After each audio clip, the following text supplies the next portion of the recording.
नमस्कार दोस्तों, स्वागत है आपका मेरी बगिया में। दोस्तों, आज मेरे से किसी ने सवाल किया कि मैडम किस किस चीज़ की पौध बनाई जाती है और कौन से डायरेक्ट लगाए जाते हैं।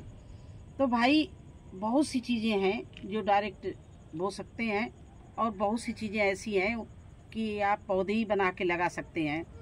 अब उनमें हम कितनी गिनती आपको बताएं। जैसे ये टमाटर है, इसकी पौध ही बनानी पड़ेगी आपको, ये डायरेक्ट नहीं बो सकते हैं। मिर्ची है, उसको डायरेक्ट नहीं बो सकते, उसकी पौध ही बनानी पड़ेगी। और ये ग्वार की फली है, इनको पौध बनानी नहीं है, इनको आपको डायरेक्ट बोना है। भिंडी है, आप डायरेक्ट इस समय बो सकते हैं। लौकी तोरई की आपकी ऊपर इच्छा है कि आप उसकी पौध भी बना सकते हो, उसको डायरेक्ट भी बो सकते हैं। फिर एक लोगों ने सवाल किया है कि मैडम कोकोपीट और मिट्टी में बोने से क्या अंतर है। भाई, बहुत अंतर है। जो चीज़ आपकी एक हफ्ते में मिट्टी में जर्मिनेशन होगी, वो कोकोपीट में आपकी 4-5 दिन में ही, आधे समय में जर्मिनेशन हो जाएगा और बहुत अच्छा जर्मिनेशन होगा। कोई भी सीड आपका उसमें सड़ेगा नहीं, खराब नहीं होगा और जर्मिनेशन होना ही होना है। मिट्टी में अनेक प्रकार की आप कुछ भी डालते रहो, लेकिन फिर भी उसमें कोई न कोई कीट पतंगा होता है, चींटियाँ होती हैं, तो आपके सीड उससे खराब भी हो जाता है और पूरा जर्मिनेशन भी मिट्टी में नहीं होता। अब इन दोनों को हम आपको करके दिखाएंगे। देखिए, ये तोरई हम बोने जा रहे हैं। ये है चिकनी वाली तोरई, इसको बोएंगे और एक डायरेक्ट बोएंगे और एक मैं आपको कोकोपीट में बो के दिखाऊंगी और फिर इसकी अपडेट दोनों को दूंगी। आपको खुद ही पता चल जाएगा कि, और नहीं तो आप एक बार मेरी बात मानकर अपने यहाँ कोकोपीट ला के उसमें वर्मी कंपोस्ट मिला के, हल्दी मिला के और आप बो के देखिए। आपको खुद मेरी बात पर भरोसा हो जाएगा कि कोकोपीट में कितना अच्छे आसानी से जर्मिनेशन होता है और हर सीड जर्मिनेशन होता है, उसमें कोई भी खराब नहीं होता है। ठीक है, तो चलिए अब हम आपको दिखाते हैं किस तरह से हम इसमें जो कोकोपीट में बोते हैं।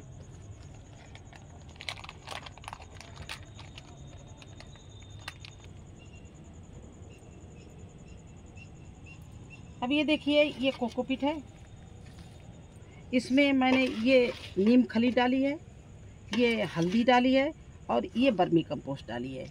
इन्हीं चीज़ों को मिक्सअप हम कर रहे हैं। देखिए, इस तरह से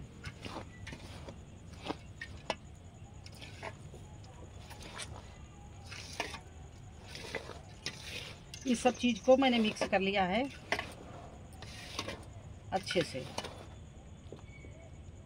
और ये 2 गिलास हम भर रहे हैं। इस गिलासों में मैंने पहले होल कर रखा है, नीचे से चारों तरफ से होल कर दिया। अब इन गिलासों को मैं इस तरह से पूरा भर रही हूँ इसी। और ये बिल्कुल भुरभुरी मिट्टी है, हल्की मिट्टी है। इस तरह से पूरा मैंने इसको भर लिया।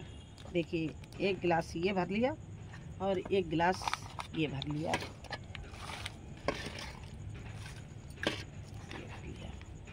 अब ये मैं सब चीज़ हटा रही हूँ।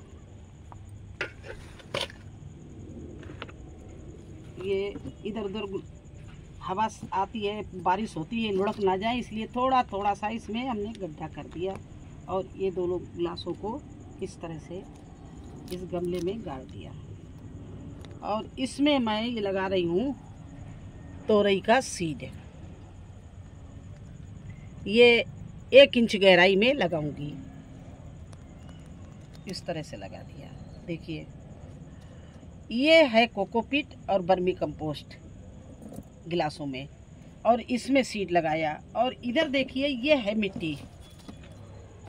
ये मिट्टी से गमला भरा हुआ है और इसमें मैं जहाँ जहाँ सीड लगाऊंगी वहाँ ये मिक्स थोड़ा थोड़ा डाल दूंगी। 4 सीड लगाऊंगी।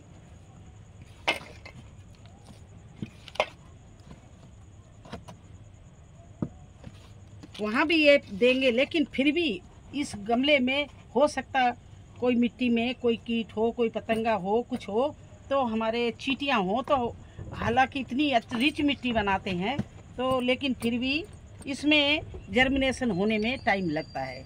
अब देखिए इसमें भी हमें एक एक दाना रख रहे हैं। एक इसमें रख दिया, एक इसमें रख दिया और एक इसमें रख दिया और एक इसमें रख दिया। इस तरह से मैंने चारों में 4 दाने रख दिए। ठीक है। अब इसी तरह से हम हर प्लांट बोते हैं।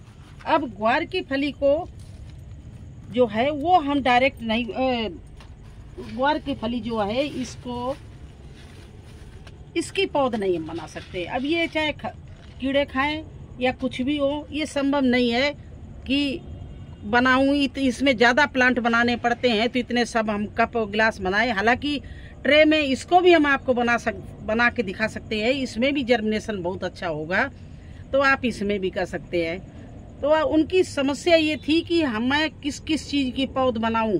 तो आप मिर्ची की पौध बना लीजिए, बैंगन की पौध बना लीजिए और लौकी, तोरई, करेला, कद्दू, इनकी पौध बना लीजिए। लेकिन पौध कैसे बनाओगी? इनको कपों में एक एक सीड लगा के बनाना, जो आपको ये कप इस तरह से दबा के अपना वो जब 4 पत्ते को हो जाए तब आप उसका कहीं भी ट्रांसफ़र कर देना, मतलब उसको रिपोर्टिंग कर देना। इस तरह से आज मुझे बहुत सब्जियां बोनी थी। सारे दिन बारिश हुई, मुझे बिल्कुल टाइम नहीं मिला। अभी थोड़ा बारिश रुकी है तो अंधेरे में हम आए और इतने पतंगे आ गए हैं, क्योंकि इन भाई साहब का बहुत दिन से मेरे पास में क्वेश्चन पड़ा है कि बताइए मैं किस किस चीज़ की पौध बनाऊं। थोड़ा उजाला होता तो उनको दिखा भी देते। चलिए दिखाते हैं, कोशिश करते हैं कि किस किस चीज़ की मैंने पौध बनाई और कैसी कैसी बनी है। तो अभी उनको करके ये दिखाया है आप लोगों को कि देखिए ये पौध बनाने के लिए ऐसे गिलास भरते हैं, ये चीज़ मिलाते हैं और डायरेक्ट भी बोते हैं। लेकिन डायरेक्ट बोने में 50% चांस होता है कि वो चलेगा, 50% नहीं होता है कि नहीं उगेगा। तो नहीं साधन होता है तब डायरेक्ट भी हम बो देते हैं कि कोई ऐसा नहीं है कि नहीं हमें डायरेक्ट नहीं बोना है, डायरेक्ट भी बो देते हैं। तो अब चलिए आपको पौध दिखाते हैं मैंने किस किस चीज़ की पौध लगा रखी है।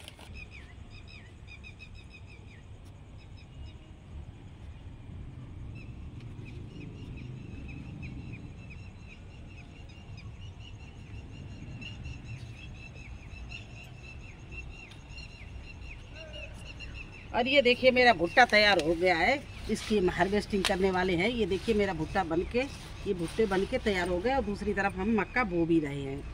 तो मैं तो इसी तरह से बोती रहती हूँ और आप लोगों को बताती रहती हूँ। आप लोग अभी भी मक्का बो लीजिए। और एक भाई साहब को फिर बता रहे हैं कि वो हमारे सब्सक्राइबर हैं।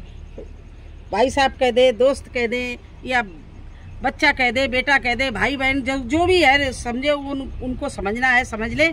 उनसे फिर कहना है कि 18 बाई इतने बड़े ग्रो बैग में, ये देखिए इतने बड़े ग्रो बैग में 18 बाई 18 में वो मक्का का प्लांट लगा सकते हैं। देखिए मेरे ये 18 बाई 18 के ग्रो बैग में 4 प्लांट लगे हुए हैं और चारों प्लांट अच्छे से भुट्टा दे रहे हैं, इसलिए इतने बड़े प्लांट में आप लगा सकते हैं।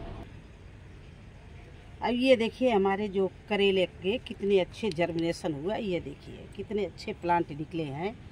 ये अभी ये 2-2 पत्ती के हैं। जब 4 पत्ते के हो जाएंगे तब हम आपको रिपोर्टिंग करते हुए दिखाएंगे। तब तक आपको बस जर्मिनेशन दिखा रहे हैं कि देखिए ये सब कपों में इस तरह से गिलास जो अभी हमने दिखाया उसमें बोए हैं इस तरह से। ये देखिए ये भी उसी तरह से गिलास में बोया है। देखिए ये भी जो अभी गिलास में तोरई बो के आए हैं। तो इस तरह से हम बो के रखते हैं और जर्मिनेशन हमारा अच्छा होता है। मैंने टमाटर, बैंगन सभी के पौध लगा दिए। और चलिए टमाटर आप अगर देख सके ऐसे अंधेरे में तो दिखा दें, क्योंकि थोड़ा सा अंधेरा हो गया, बादल चढ़े हुए हैं और सारे दिन से बारिश हो रही है हमारे यहाँ। और ये देखिए परसों मैंने टमाटर का वीडियो बनाया था और इसका देखिए कितना अच्छा जर्मिनेशन हुआ है। ये सारा पीस काट के किसी भाई ने पूछा था आप किचन से टमाटर लाके कैसे बोती हैं, तो देखिए उनके सामने ये मैंने बोया था। ये देखिए कितना अच्छा जर्मिनेशन हुआ है। ये टमाटर का जर्मिनेशन हो गया है, क्योंकि बारिश में बहुत जल्दी जर्मिनेशन होता है, उसमें बिल्कुल टाइम नहीं लगता है। टमाटर, मिर्ची सभी चीज़ें बहुत जल्दी निकलती हैं। ये देखिए हमारी बैंगन की पौध तैयार हो गई है। और आगे हमने इस परसों ही एक वीडियो बनाया था, उसमें मिर्ची डाली थी, तो मिर्ची का भी जर्मिनेशन हो रहा है। तो इस तरह से और ये सब कोकोपीट और वर्मी कंपोस्ट में, इसमें बिल्कुल मिट्टी नहीं मिलाते हैं। तो ये आपको कोकोपीट का कमाल दिखा रहे हैं। और आपको शायद अब उत्तर भी मिल गया होगा कि कोकोपीट में क्यों हम लगाते हैं, क्योंकि इतनी जल्दी जर्मिनेशन होता है, 2-3 दिन में जर्मिनेशन हो जाता है सीड का।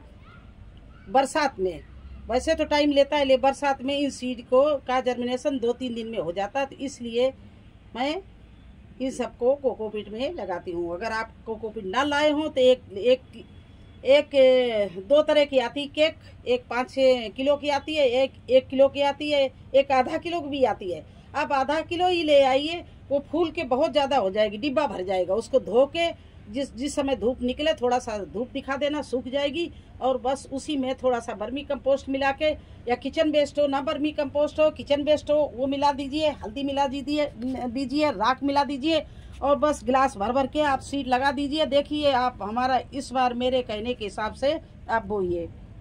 आप किसी ने और ने पूछा था कि मुझे भी बताना जब आप पौधे डालें, तो भाई आप लोग नाम तो नहीं इस समय में किसी की याद रखे हूँ, लेकिन उनको भी बोल रहे हैं, अगर हमारा वीडियो देखते हैं लगातार तो उनको भी बता रही हूँ कि देखिए इस समय हम पौधे लगा रहे हैं, आप भी लगाइए। क्योंकि वो कहते हैं आपके गार्डन में इतनी सब्जी कैसे होती है, आप क्या करते हैं। तो मैं इसी समय से पहले अंगेती का हर चीज़ करती हूँ।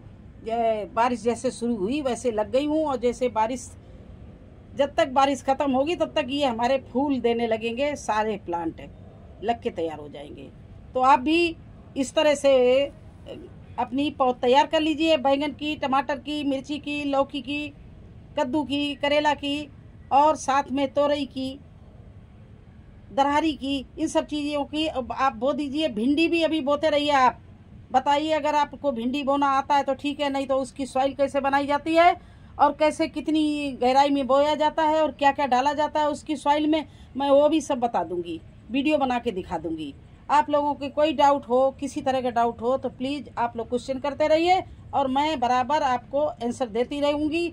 इसी तरह से वीडियो बना बना कर आपको सिखाती रहूँगी, क्योंकि आप पता नहीं कहाँ से हैं, मैं कहाँ से हूँ, लेकिन ये हमारा यूट्यूब का माध्यम इतना बढ़िया हो गया है कि एक दूसरे का संपर्क भी हो जाता है, एक दूसरे से पूछ भी लेते हैं और एक दूसरे को बता भी सकते हैं। तो आप लोगों को अगर कोई भी परेशानी हो, आप प्लांट लवर हैं तो शुरू हो जाइए मेरे साथ में। इस बारिश में सबसे अच्छा मौसम है बारिश का गार्डनिंग करने के लिए, स्टार्ट करने के लिए। पुराने तो हर तरह की परेशानी झेल लेते हैं, वो गर्मी सर्दी में अपना प्लांट बचा ले जाते हैं। नए लोग हैं उनके लिए थोड़ी दिक्कत आएगी, तो उनको बताने के लिए मैं हर तरह से तैयार हूँ। अगर वो फ्लावर के लवर हैं तो फ्लावर भी मेरे पास में होते हैं। इस समय आप फ्रूट्स भी लगा सकते हो, कटिंग भी लगा सकते हो, जिस चीज़ की चाहो कटिंग लगा सकते हो। जैसे करी पत्ती की कटिंग लगा सकते हो, अंजीर की कटिंग लगा सकते हो, फ्रूट्स में सहतूत की कटिंग लगा सकते हो, इन चीज़ों की और आप। तो कैसा लगा आपको हमारा वीडियो? अगर अच्छा लगा हो, हमारी जानकारी आपको अच्छी लगती हो, आपको कुछ सीखने को मिलता हो, तो प्लीज़ लाइक करना। चैनल पर नए हैं तो सब्सक्राइब जरूर कर देना। फिर मिलेंगे एक नए वीडियो में एक नई जानकारी के साथ। तब तक के लिए मुझे आज्ञा दीजिए। धन्यवाद।